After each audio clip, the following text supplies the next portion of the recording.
Harriet Loveday. The Adventure of the Christmas Cracker and Other Short Stories. Story number 4. Driving Home for Christmas. It was the last week before Christmas. The office had been getting quieter, decorations were looking a little tired, and the snow outside had been falling thick. Lilly and James had both worked at Leaper Enterprise for nearly 5 years. It was a large office of several hundred people, and although their offices were on the same floor, it was only at the coffee station that they talked. James was quite tall and athletic, with dark brown hair and clear blue eyes. He was part of the environmental group, ensuring the company complied with government regulations. He was good-natured, gentle, and had a lovely, deep laugh. Lilly worked a few offices down from him. She was a natural redhead, although secretly she'd always fancied dyeing her hair pink. However, as that wasn't appropriate for her work as a personal assistant, she was never brave enough to try. Lilly had porcelain white skin and striking hazel eyes. She was a little curvy, as many women are. Lilly liked to dress in retro florals and A-line skirts. She was distinctive in her fashion sense. Even though Lilly and James were quite different, they always seemed to stop to make coffee at similar times, and it was natural and easy for them to talk together. As Lilly exited that lady's toilet, patting at her curly red hair, James leaned back from the coffee machine to greet her. "Your hair looks great, by the way," he called out teasingly. Lilly gravitated towards him. She smiled politely, but she wasn't her usual cheery self. "You okay?" James said, noticing. She smiled wanly. "Yeah," then she blurted out, "I had to walk to work this morning in the snow. My car ABS system needs changing out. Not only is it going to be expensive, but they can't get the part in before Christmas. I was supposed to be travelling home for Christmas to see my family, to see my dad. I hate the thought of travelling on packed trains and taxis. I'm just not looking forward to it, that's all." "Hey, that sucks. What bad luck." "Yeah, you need to get home to see your family for Christmas. Where are you heading?" "Devon." "No way. My family are from Devon too, although my parents live in Salt Ash now." They both stood in amazement at the similarity. How is it possible that after 5 years of chit-chat at the coffee point, lots of silly jokes and pleasantries, that they really knew so little about each other? "Look," James continued, "I don't want to intrude and all that, but I'm driving down myself Christmas Eve. Do you want to take a lift with me?" And just like that, it was decided that Lilly and James would drive down together. It was a bit strange telling James, whom she'd known so long, her mobile number and home address so that he could pick her up. Lilly had quite a few presents and bags to load into James's estate car, whereas James travelled light, just a rugby holder and no presents. Apparently he preferred to give gift vouchers. James didn't mind loading up Lily's things. He was glad to be useful. The snow was piled thick around them. Lilly was relieved James was driving. She wouldn't have wanted to drive in this weather. They were off. As they headed down the motorway to the West Country, they spent the time singing and humming along to Christmas songs on the radio, or chatting about this and that. Lilly was so grateful to be heading home. Her thoughts turned to her dad.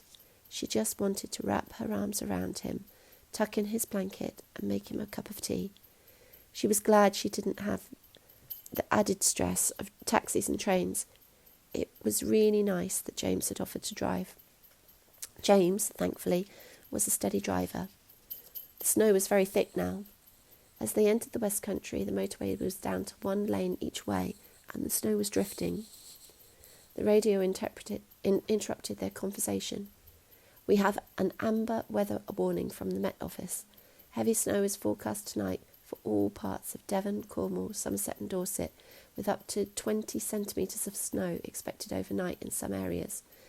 The temperatures are going to drop to around freezing tonight. However, with the cold easterlies, we are forecasting this will feel more like minus 10 degrees centigrade.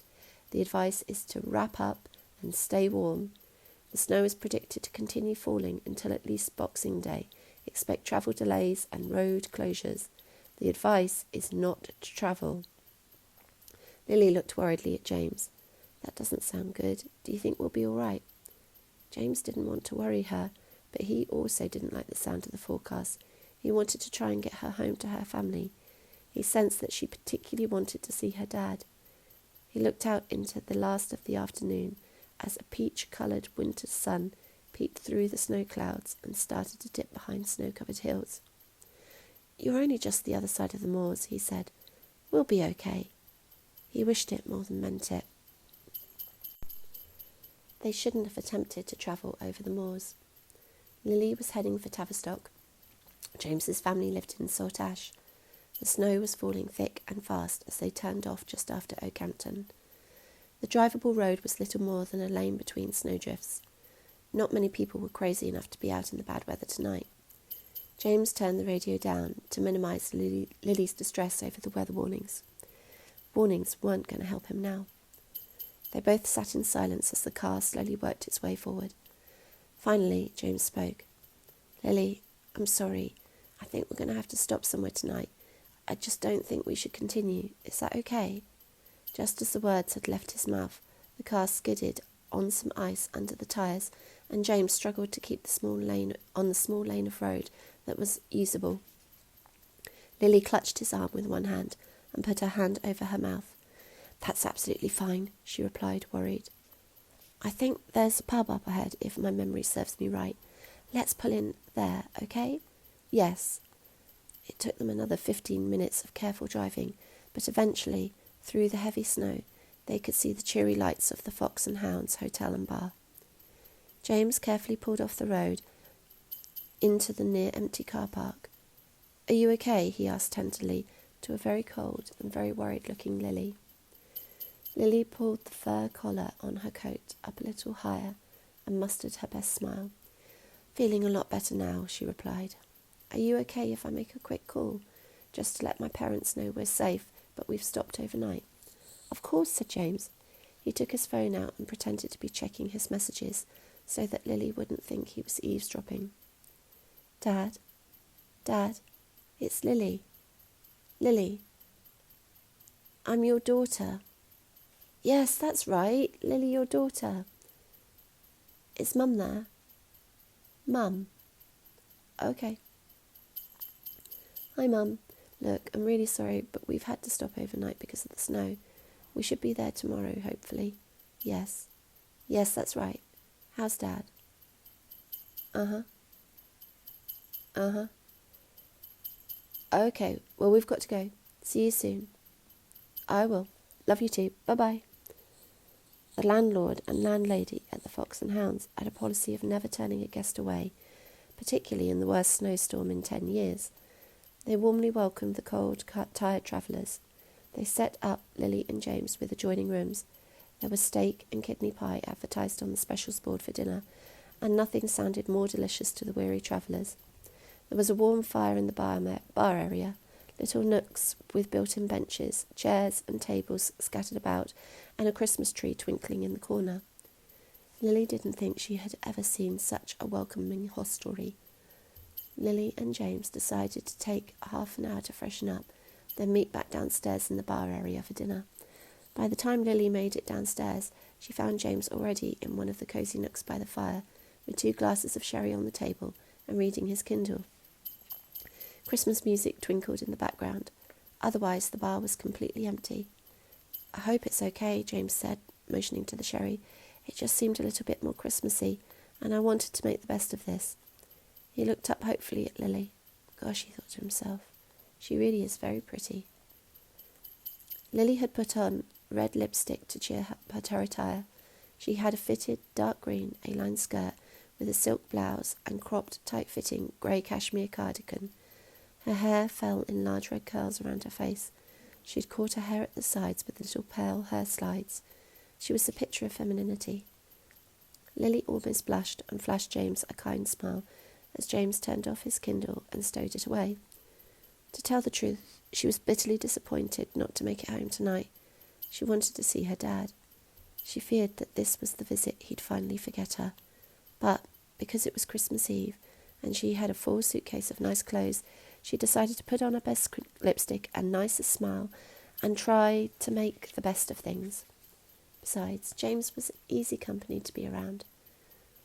The bar was empty except for the 2 of them.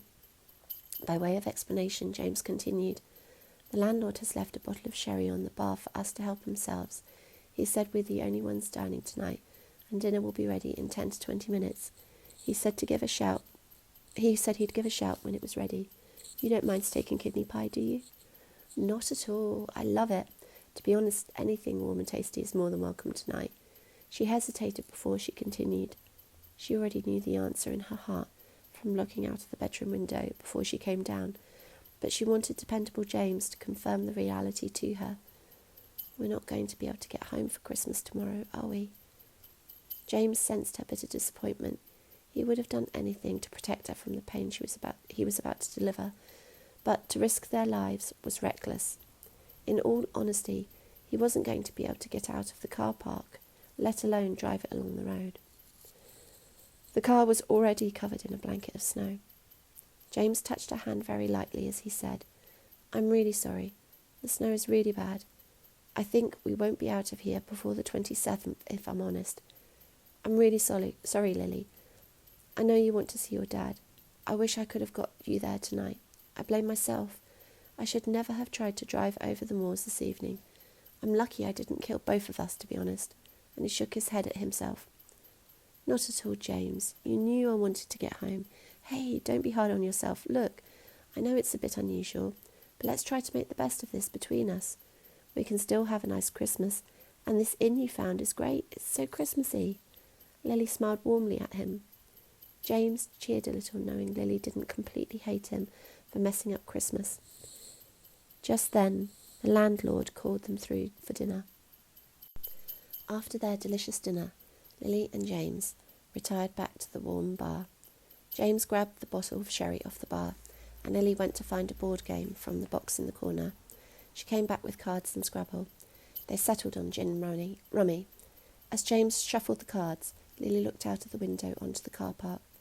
James's car was surrounded by drifting snow and had a layer of snow over it. They were lucky to stop when they did. Lily shivered at the thought of it. She tried not to dwell on her disappointment. There was nothing she could do, and she didn't want to spoil Christmas for James. It was an odd situation, but she just had to make the best of it. The landlord briefly wandered over and enthralled them with reports of snowdrifts from the locals. He revelled in some scary and sensationalist stories of previous snowstorms before finally leaving them to their evening. Lily didn't want to risk being outside. What a Christmas. James had seen Lily shiver and put a few more logs on the fire.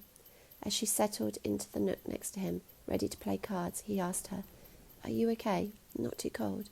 Not upset about missing your family at Christmas? James, you are a dear. I know you are concerned, and I know you want to get me home, but you made the right decision to stop here. She smiled into his eyes as she said the nicest thing she could think of to make him feel better. Maybe it's fate. Maybe I'm supposed to spend Christmas with you. Perhaps it was the sherry, or perhaps it was the extra log on the fire, but James felt warm inside. When they retired to their rooms that evening, James was bold enough to give Lily a peck on the cheek before bed. They both fell asleep, warm, safe and happy. Lily picked out a particularly Christmassy dress the next morning. It was red, with black velvet swirls, fitted at the top and flaring out at the skirt, with an underlayer of black tulle.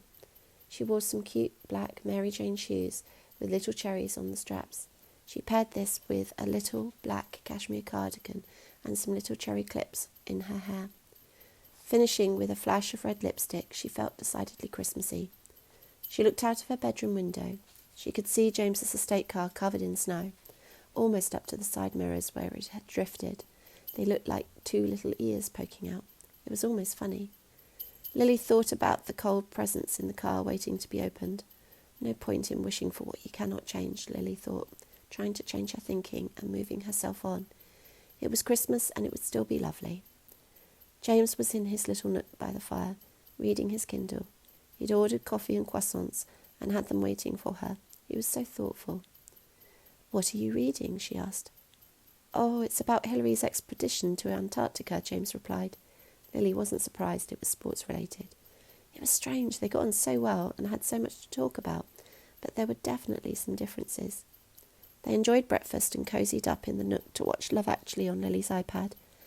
At around 11:30, the first of the lunch guests made it through the snow to the bar. They hadn't come far, just from the houses on the opposite side of the road to the inn.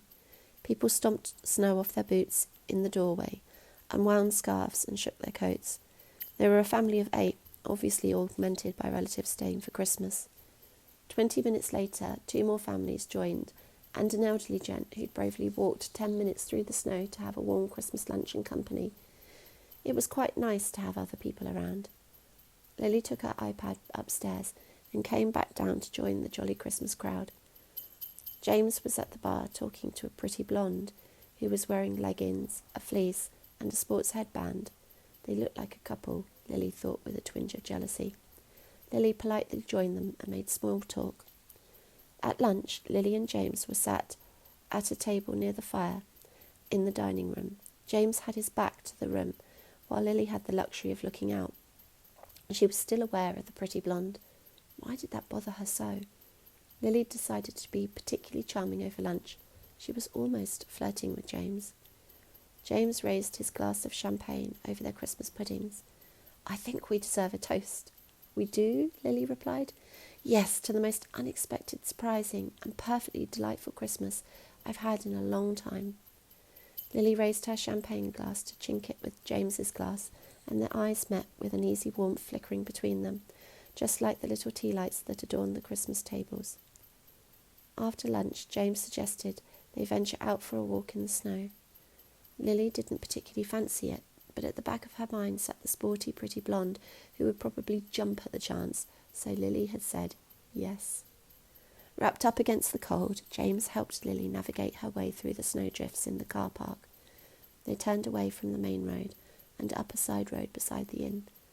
No cars have been along here today, with just a few footprints from winter explorers like themselves. They walked up the lane until they found a gate overlooking the countryside. Stopping by the gate, James helped Lily up to stand on the slats and get a better view. "Oh, it's stunning, isn't it?" said Lily, looking out over the white fields, snow-decorated trees, and on into the distance and the snow-covered moors. "Stunning," James agreed next to her, as he surveyed the beautiful winter scene in front of them. "I know you wanted to get me home, but really, I've had a lovely Christmas with you," she said, as she turned her head to smile at him. Without really realizing it was happening, James leant his head down gently towards hers and kissed her. His lips were so soft. He smelt of fresh, cool male shower wash, like soap and cool mountain streams mixed together. He reached his hand up to her face and gently held her as he became more confident in kissing her, and she responded. Kissing James was like warm, cosy fires and sparkling Christmas lights rolled into one. Lily hadn't realised before that she'd wanted to kiss him so much, but now that it was happening, now they started, she didn't want to stop. After a while, Lily started to shiver with the cold. "You're cold?" James said with concern. "A little. Let's go back. Here, let me help you." Lily wiped her mouth with a tissue, then, laughing, delicately wiped off her lipstick from James's mouth too. Arm in arm, Lily and James re-entered the inn. Lily confidently held James's hand as they headed to the bar for a post-walk, post-kiss drink. Lily noted with satisfaction that the pretty sporty blonde turned her back on them. Lily gave a little smile. The next morning, the sun was in full force and the gritters were out. By lunchtime, James had been out several times to survey the road and judged it passable. "Are you sure?" Lily asked, worried. Part of her wanted to stay in this beautiful oasis with James, kissing. Part of her desperately wanted to see her dad. James, too, looked a little sad to leave their happy retreat, but he wanted to get her back to her dad. "Yes, the road looks much better. We'll be fine." James took great care delivering Lily back home. They pulled up outside a ramshackle cottage. Snow and icicles were dripping off the thatch roof. James felt a little apprehensive to meet Lily's parents. He'd hoped they'd like him. He grabbed some bags full of presents from the car as he followed her into the house. Lily's mum greeted them at the door. She gave James a warm smile and offered him a cup of tea or coffee. Lily briefly kissed her mum on the cheek as they wished each other happy Christmas. Then she rushed into the house to see her dad, who was sitting by a chair by the fire with a blanket over his knees. He was scribbling in a very small notebook and his glasses were partway down his nose. "Dad!" Lily rushed over to him, embracing him and giving him a huge squeezy hug. "Oh, hello," he said, looking up in surprise. Looking blankly at Lily, he said, "Who are you then?" James watched Lily's heart break into 1,000 pieces. "It's Lily, Dad. Lily, I'm your daughter." "Oh, are you?" He smiled pleasantly at her. Then turning to his wife, he said, Sal, do I have a daughter?" Lily saw her mother roll her eyes at a question she'd heard 100 times before. "Yes, Dennis, you do." She smiled wanly at them and then left for the kitchen to make tea. James stood looking at Lily. Tears streamed down her face. He came over and placed a hand on her shoulder. Lily's dad turned back to her. "Oh, well, hello. Nice to meet you." He looked up at James and offered James his hand. "Hello." James shook it and said, "Hello, sir. Happy Christmas." Lily's dad looked surprised. "Is it Christmas?" "Yes," Lily nodded sadly. Sal, is it Christmas?" Lily's dad called out. A voice came back to them from the kitchen. "Yes, I told you Lily was coming for Christmas." Lily's dad turned back to her and said, "Well, thank you very much for coming. Please take a seat. I was just writing some notes on the granite used for the half of the fireplace here. It came locally from Haytor Quarry. It's a blue granite, you know. I went to Haytor Quarry as a kid with my best friend Theodore from school." Lily held his hand as she knelt beside him and listened to him. He recited with perfect clarity events from nearly 60 years ago. Next to her, perched on a stool, sat James with his hand on her shoulder. Lily smiled up at James through the tears. She was so grateful that he'd managed to get her back home to her dad for Christmas, even though this was the year he finally forgot her.